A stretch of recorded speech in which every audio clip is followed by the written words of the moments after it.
उस जवान ने अपना वृतांत कहना आरंभ किया। उसने कहा कि मेरे पिता का नाम देवव्रत था। वह काले द्वीपों का अधिपति था। वे काले द्वीप 4 विख्यात पर्वत हैं। उसकी राजधानी उसी स्थान पर थी जहां वह रंगीन मछलियों वाला तालाब है। जब मेरे पिता 70 वर्ष के हुए तो उनका देहांत हो गया और उनकी जगह मैं राज सिंहासन पर बैठ गया। मेरे विवाह को 5 वर्ष हुए ही थे कि मुझे आभास हुआ कि मेरी पत्नी का मेरे प्रति पहले जैसा प्रेम नहीं है। एक दिन दोपहर के भोजन के पश्चात वह स्नान गृह को गई और मैं अपने शयन कक्ष में लेटा था। 2 दासियां जो रानी को पंखा किया करती थीं, मेरे पास बैठ गईं और मुझे आराम देने के लिए पंखा करने लगी। वे मुझे सोता समझकर धीमे धीमे बातचीत करने लगी। मैं सोया नहीं था, किंतु उनकी बातें सुनने के लिए सोने का बहाना करने लगा। एक दासी बोली कि हमारी रानी बड़ी दुष्ट है कि ऐसे सुंदर और सुशील पति को प्यार नहीं करती। दूसरी बोली, तू ठीक कहती है। रात में बादशाह को अकेला सोता छोड़कर रानी न जाने कहाँ जाती है और बेचारे बादशाह को कुछ पता भी नहीं चलता। पहली ने कहा, ये बेचारा जाने भी कैसे? रानी रोज रात को उसके शरबत में कोई नशा मिलाकर उसे दे देती है। ये नशे से बिल्कुल बेहोश हो जाता है और रानी जहाँ चाहती है चली जाती है और प्रातः काल के कुछ पहले आकर इसे होश में लाने की औषधि सूंघा देती है। मेरे बुजुर्ग दोस्त, मुझे यह सुनकर इतना दुख हुआ कि उसे वर्णन करना मेरी सामर्थ्य के बाहर है। उस समय मैंने अपने क्रोध को संभालना उचित समझा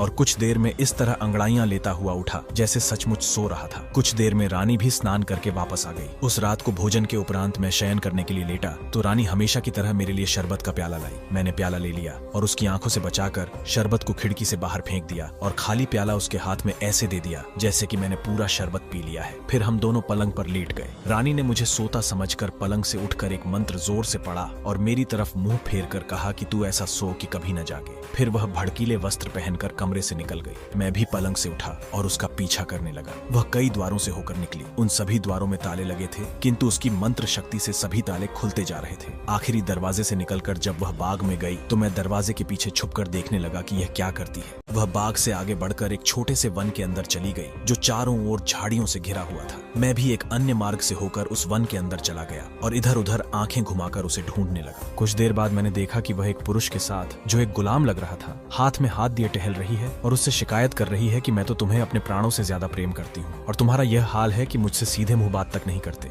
हमेशा मुझे बुरा भला कहा करते हो। आखिर तुम क्या चाहते हो? क्या तुम मेरे प्रेम की परीक्षा लेना चाहते हो? तुम मेरी शक्ति जानते हो। मेरे अंदर इतनी शक्ति है कि कहो तो सूर्योदय के पहले ही इन सारे महलों को भूमिगत कर दूं और यह सारा ठाट बाट बिल्कुल वीरान कर दूं और यहाँ भेड़िए और उल्लुओं के अलावा कोई नहीं दिखाई दे और जो पत्थर यहाँ महलों में लगे हैं वह वापस पर्वत पर उड़कर चले जाएं। इतनी शक्ति रखते हुए भी मैं प्रेम के कारण तुम्हारे पैरों पर गिरी रहती हूँ और तुम्हें मेरी परवाह ही नहीं। रानी यह बातें करती हुई अपने प्रेमी के हाथ में हाथ दिए टहलती आ रही थी। तभी मैंने बाहर निकलकर गुलाम की गर्दन पर पूरे जोर से तलवार से वार किया। वह लड़खड़ाकर गिर गया। मैंने समझा कि वह मर गया और मैं अंधेरे में वहां से भाग निकला।